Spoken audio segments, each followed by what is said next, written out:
Di sini kami akan mempresentasikan hasil kerja kelompok kami, yaitu bab 3 mengenai piutang wesel. Sebelum kita memasuki materi, izinkan kami memperkenalkan diri.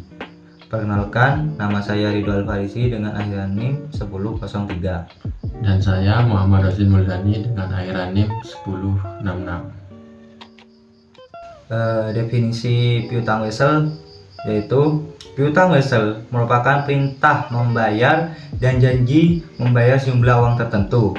Piutang wesel ini yang dinamakan surat aksep atau surat sanggup. Dalam dunia bisnis, piutang wesel juga bisa disebut sebagai wesel tagih, promise, aksep, dan promissory notes atau notes reversible.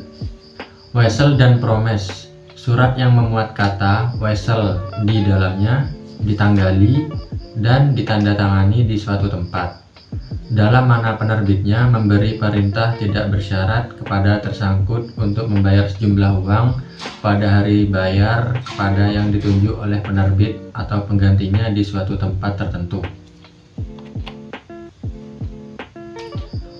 Pengertian promise. Promise adalah suatu kontrak yang berisikan janji secara rinci dari suatu pihak atau disebut pembayar membayarkan sejumlah uang kepada pihak lainnya atau disebut pihak yang dibayar.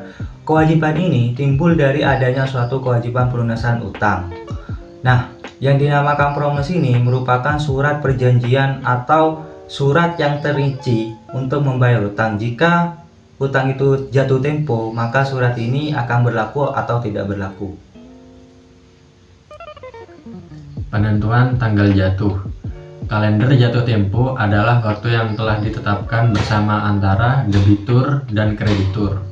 Dengan adanya kalender jatuh tempo, kreditur berhak menagih hutang yang dimiliki.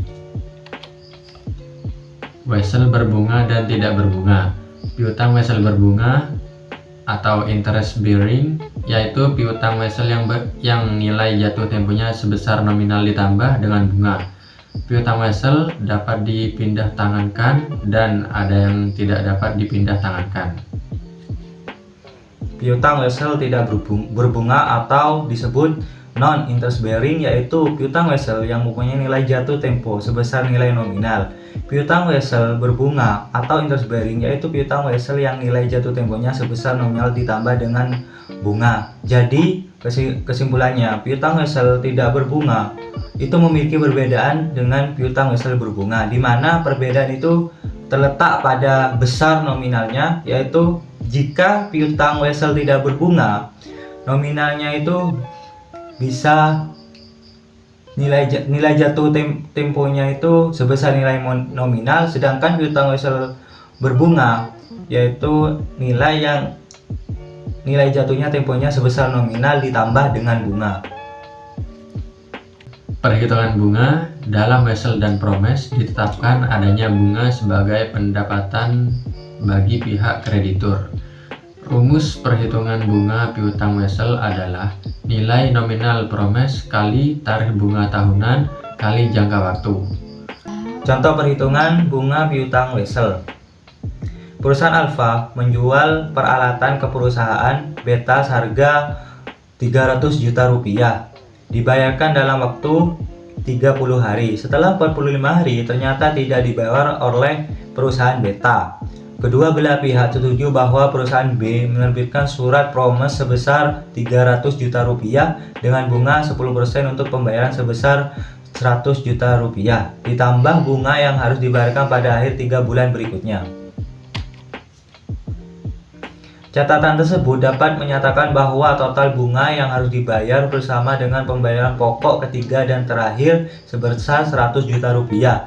Perusahaan Alfa menulis jurnal piutang di neraca dan perusahaan Beta menulis jurnal hutang di neraca. Biaya pokok hutang adalah 300 juta rupiah, di mana 100 juta rupiah harus dibayar setiap bulan. Tingkat bunga yang disepakati pada suatu promise adalah 10%. Akuntansi untuk mencatat piutang wesel. Piutang wesel adalah dokumen perjanjian pelunasan piutang pada tanggal jatuh tempo. Wesel ini akan dicatat sebagai aset lancar apabila jatuh temponya kurang dari 1 tahun. Bila jatuh temponya lebih dari 1 tahun, maka akan dicatat sebagai aset tidak lancar. Penyajian piutang dalam neraca. Piutang dagang disajikan di dalam neraca dalam jumlah bruto dikurangi dengan taksiran kerugian tidak tertagihnya piutang. Jika perusahaan tidak membentuk cadangan kerugian piutang dagang, harus dicantumkan penjelasannya di dalam neraca bahwa saldo piutang dagang tersebut adalah jumlah bersih atau neto. Jadi kesimpulannya bahwa piutang itu tidak selalu berupa uang, terkadang berupa dengan surat perjanjian seperti contoh yaitu piutang wesel yang harus diperhitungkan karena piutang wesel merupakan kekayaan perusahaan yang masih belum terbayarkan tetapi dalam catatan akuntansi itu termasuk kekayaan atau aktiva lancar. Terima kasih. Mungkin itu saja presentasi dari kami. Mohon maaf apabila ada kesalahan. Wassalamualaikum warahmatullahi wabarakatuh.